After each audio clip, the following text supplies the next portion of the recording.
여러분 안녕하십니까? 오늘 또 참으로 좋은 날입니다. 하나님께서 여러분을 넘치도록 축복해 주시기 바랍니다.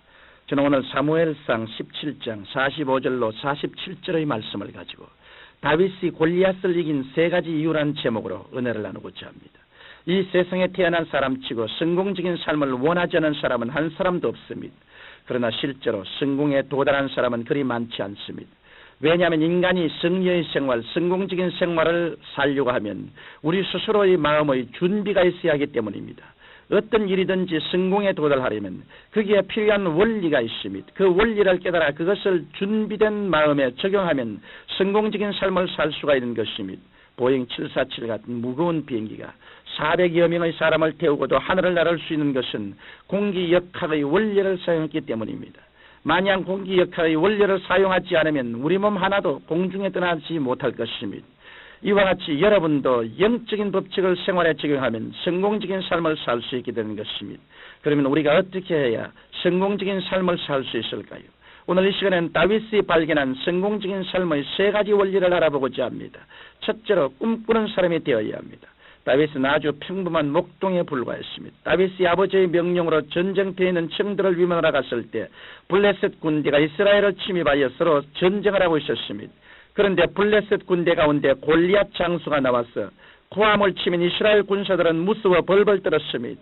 이 광경을 본 다윗이 분기하여 여호와의 군대가 할례받지 아니한 골리앗에게 두려워 떨다니 내가 그와 싸우겠다고 말했습니다. 이 말을 들은 사울 왕은 다윗을 불러 말하기를 너는 소년이요 골리앗은 어려서부터 용사인데 맞싸울 수 있겠느냐라고 했습니다. 그러자 다윗은 이같이 말했습니다. 왕이여 제가 비록 나이는 어리지만 우리 아버지 양떼를 칠 때 사야나 곰이 와서 양 새끼를 물어가면 제가 따라가서 그 입에서 새끼를 빼앗아내었고 저를 해하고자 하면 제가 그 수염을 잡고 쳐서 죽였습니다. 사야나 곰도 죽였는데 할례받지 않은 블레셋 사람이 무엇가 두렵겠습니까? 제가 여호와를 의지하여 싸우면 그도 제가 죽인 사야나 곰같이 될 것입니다. 다윗은 골리앗 장군을 볼 때 맹장으로 본 것이 아니라 그가 죽인 사야나 곰 같은 짐승으로 보았습니다. 또 그는 골리앗을 사야나 곰처럼 죽이는 그림을 그렸던 것입니다. 다윗은 그의 꿈대로 승리의 영광을 얻게 되었던 것입니다. 이와 같이 꿈에는 희한한 흡인력이 있습니다. 여러분이 꿈을 꾸면 여러분이 꿈속으로 끌려가든지 그렇지 않으면 꿈이 여러분에게 다가오게 되는 것입니다. 그러므로 여러분이 성공을 꿈꾸면 여러분의 생활 속에 성공이 오고 패배하는 꿈을 꾸면 여러분의 생애 속에 패배가 다가오게 되는 것입니다. 성경 사도행전 2장 17절은 하나님이 가라사대 말세 내가 내 영으로 모든 육체에게 부어주리니 너희의 자녀들은 예언할 것이요 너희 젊은이들은 환상을 보고 너희의 늙은이들은 꿈을 꾸리라고 기록하고 있습니다. 이러므로 여러분은 꿈을 가지되 기도하고 하나님의 말씀을 읽으며 성령을 통하여 창조적이고 생산적인 꿈을 꾸게 되시기를 바랍니다. 둘째로 다윗이 발견한 위대한 원리는 담대한 고백입니다. 다윗이 골리앗을 향해 나아갈 때 그도 인간인 이상 마음의 두려움이 없을 리 만무합니다. 그러나 다윗은 담대하게 신앙 고백을 했습니다. 너는 칼과 창과 단창으로 내게 오니와 나는 만군의 여호와 이름 곧 내가 모여가는 이스라엘 군대의 하나님의 이름으로 내게 가노라. 오늘 여호와께서 너를 내 손에 붙이시리니 내가 너를 쳐서 내 머리를 베고 공중의 새와 땅의 들짐승에게 주어 온 땅으로 이스라엘의 하나님이 계신 줄 알게 하리라. 전쟁은 여호와께서 속한 것인즉 그가 너희를 우리 손에 붙이시리라. 오늘날 너무나 많은 사람들이 마음속에 꿈을 가지고도 입으로 신앙을 고백하지 않습니다.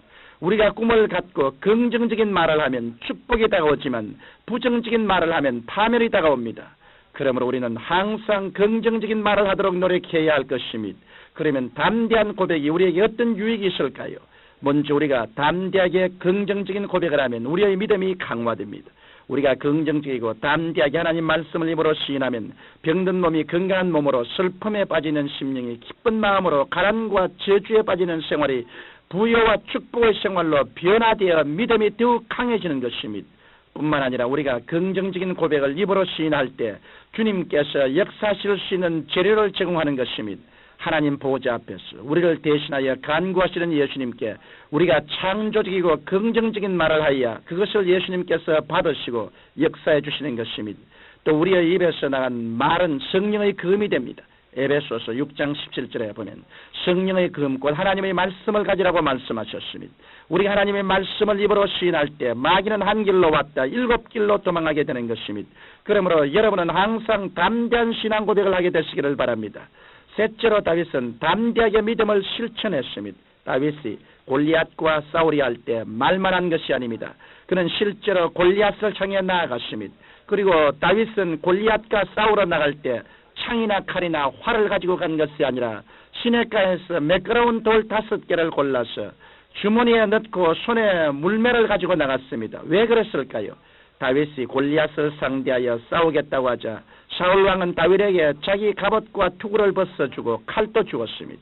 다윗이 사울의 갑옷을 입고 투구를 쓰고 칼을 차고 걸어보니 몸집이 작은 다윗에게는 모두가 커서 여간 거부하지 않았었습니다. 그래서 갑옷과 투구를 벗어버리고 칼도 넘겨주고 평상시에 차림하라고 물매와 돌을 들고 나아갔습니다. 이와 같이 여러분들이 하나님이 일을 하려고 할 때 기상천외의 것을 가지고 있어야 하나님께서 여러분을 들어 쓰시는 것이 아닙니다. 하나님께서는 있는 그대로 여러분을 사용하여 역사해 주시는 것입니다. 다윗이 자기 분수에 맞게 물매와 돌을 가지고 나아가다가 마주 나오는 골리앗을 향해 물매로 돌을 던지자 돌이 날아가 골리앗의 이마를 깨뜨리고 이마에 박히니 골리앗이 쓰러지고 블레셋 군대는 크게 피하고 말았던 것입니다. 이에 대하여 성경 사무엘상 17장 50절로 51절에는 다음과 같이 기록하고 있습니다.